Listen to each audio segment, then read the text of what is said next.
Welcome to Good Screenwriting. I'm Trevor Meyer.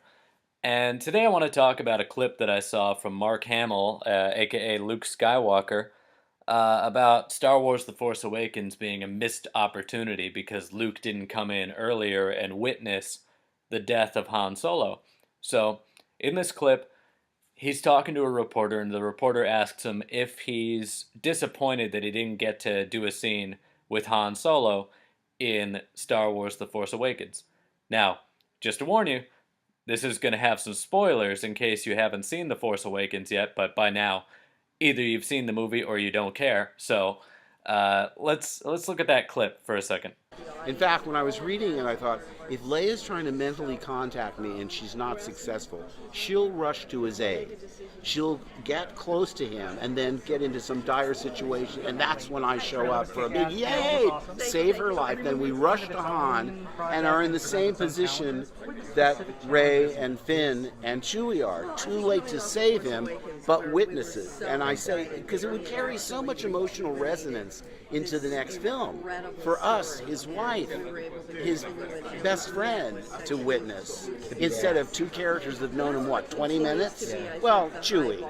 But still, no, I thought that was a great missed opportunity. But listen, as I told JJ and I told Ryan, I have so many really terrible ideas I'd love to share with you, because out of 100, maybe you'll find one you kind of like. All right, now, first let's ask the question, is he right? Would that have been a better move? And what I'm going to say is, I can see the pros of what he's saying. I can see that might have made a more emotional scene for the big picture, for the rest of the movies, because this is a follow-up to Return of the Jedi. So if you're following Luke and Han's story and Leia's story and Chewie's story, you would go from A New Hope to Empire Strikes Back to Return of the Jedi to The Force Awakens. And it would be kind of the end of that story. And it would be a last moment for Luke and Han to see each other before Han dies. But for The Force Awakens, for that movie, I think that the version that they went with ultimately was the right choice. Because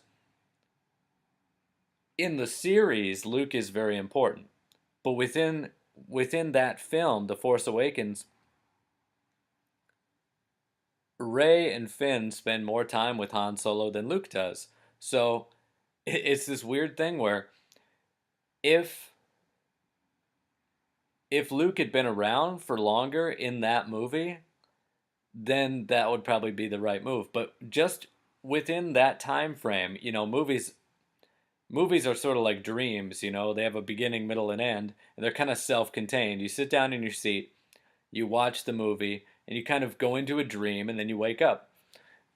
So within the one sitting of The Force Awakens, we're attached to Rey, we're attached to Finn, we're attached to Han and Chewie. And Luke coming in that moment would not have the kind of resonance that I think Mark Hamill thinks it might have, because in that movie, it would be a huge distraction. All of a sudden, Luke's back, and we would be so focused on that it would kind of like suck the attention away from Han's death, in a weird way.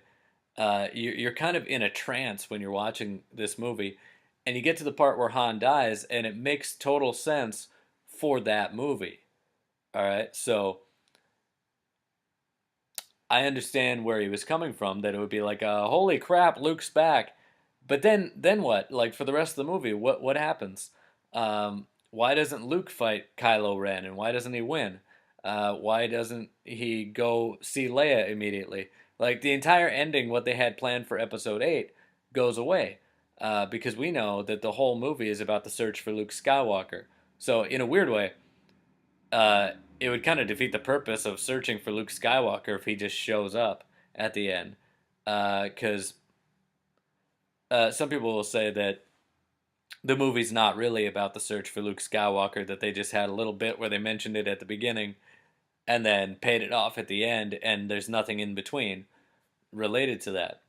If you watch the movie a few times, though, you realize that that's not true at all, that literally the entire film, every frame of the entire film is about trying to find Luke Skywalker. All right? So Kylo Ren, the main antagonist of the movie, wants to find Luke Skywalker and kill him because he's the last Jedi. And Leia wants to find Luke too. So it's a race against time between Leia and Kylo Ren. And it becomes this arms race. You know how this works with the escalation. Um, Kylo Ren, he's got the support of the First Order. And the First Order has the Starkiller base. And all of that stuff, it just gets bigger and bigger. And Leia, she's got the Resistance, which is backed by the Republic. And it gets bigger and bigger.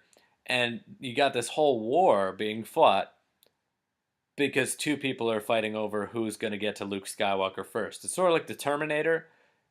If the Terminator and, the good Terminator and the bad Terminator bring all of their friends, you in what army, all that. So the whole movie is about trying to find Luke Skywalker and how, like, a war springs out of that goal from both sides. So for Luke to just show up kind of defeats the purpose of the goal being to look for him and find him. All right. And the end of The Force Awakens really kind of makes it clear that that was the whole point, that he went into exile, and someone has to go and get him and bring him back. And that's what the whole journey maybe is going to be in The Last Jedi. We don't know yet because The Last Jedi is not out. We just saw the trailer for it. But I think that they made the right call in the final version, and that as cool as this moment might have been, it wouldn't have worked within the context of The Force Awakens. All right? Because at that point, Han had created a bond with Finn and Rey in that film.